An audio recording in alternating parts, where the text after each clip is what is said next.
Buenos días, peripatéticos. Espero que os encontréis bien y bienvenidos a Aprendiz de Aprendices. Vamos a reflexionar en torno a uno de los grandes, Sócrates. Vamos a profundizar en su pensamiento.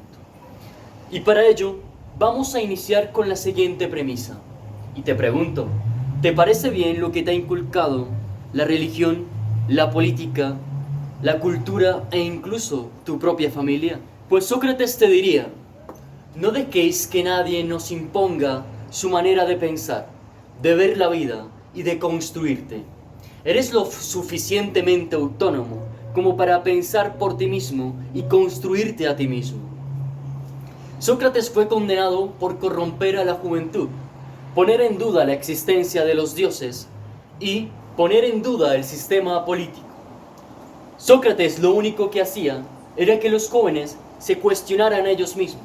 Por eso fue acusado Sócrates de meterle ideas a los jóvenes, cuando él lo único que les pedía era que dudasen, que fueran desconfiados de la realidad.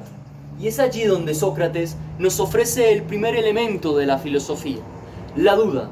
La duda está por fuera de cualquier sistema político o ideológico, porque cuando dudamos, deconstruimos ese sistema para descubrir su verdadera esencia. Así que, desde Sócrates te invito a que dudes incluso de aquellas cosas que se establecen como verdades absolutas. Porque, ¿qué es la verdad? Platón, discípulo de Sócrates, en un libro titulado La República, implícitamente nos va a decir que la verdad era aquello que establecía el rey. Es decir, que lo que pensaba el pueblo no era su propio pensamiento, sino que replicaba el pensamiento del rey, era pensado por otro. Te invito a que pienses en un momento, ¿qué conocemos como verdad hoy en día? Si la verdad es aquello que establece un poder ideológico, ¿qué es la verdad entonces? ¿Cuáles son los poderes ideológicos hoy en día? ¿El poder mediático? ¿El poder político? ¿El poder comunicacional? ¿Y cuántas verdades que no son verdades estás tú replicando como un loro constantemente? Por eso la duda, desde la filosofía, se convierte en un elemento para llegar a la esencia misma de las cosas. Dudemos, nos dice Sócrates, pero dudemos en la medida en que trascendamos las cosas, que no nos quedemos en el plano superficial de lo que vemos, de lo que nos dicen o aquello que se nos establece de cómo deberíamos vivir nuestra vida. Porque si vivimos la vida según los planteamientos de otros, no estaríamos viviendo en nosotros mismos, sino que estaríamos viviendo según el deseo de aquellos que nos dicen cómo tenemos que asumir nuestra existencia. Por ende, filosóficamente no existe una verdad absoluta de las cosas. Lo que existen, como le llamaría Nietzsche, son interpretaciones de los hechos.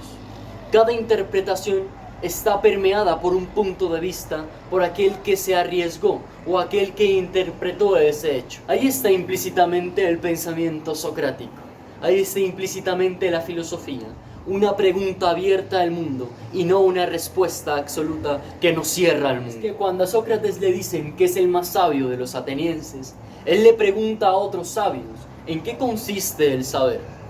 Y se da cuenta de que esos sabios no tienen ni idea.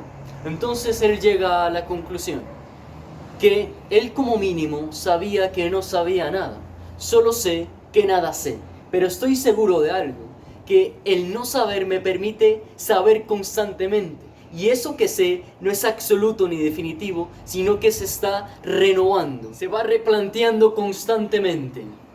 Es decir, que no nos quedamos con una verdad absoluta de las cosas, ni con una respuesta definitiva en torno a aquello que vamos aprendiendo, sino que estamos abiertos al mundo. Atenas se cargó a Sócrates, como hemos visto, porque era un tocacojones que no dejaba de hacer preguntas incómodas. Y a ningún sistema le interesa que alguien pregunte y que alguien dude de las cosas.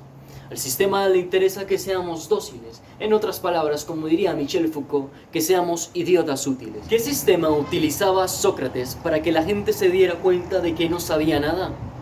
La mayéutica, que es la capacidad de hacerle preguntas al otro para que el otro, mediante esas preguntas, se responda a sí mismo. Y mediante esas respuestas que se esté dando, pues generarle otras preguntas. y así llegar a la verdadera esencia de las cosas. Es lo mismo que hacía Jesús. Jesús le hacía preguntas a los fariseos. Jesús le hacía preguntas a los escribas y a los doctos de la ley.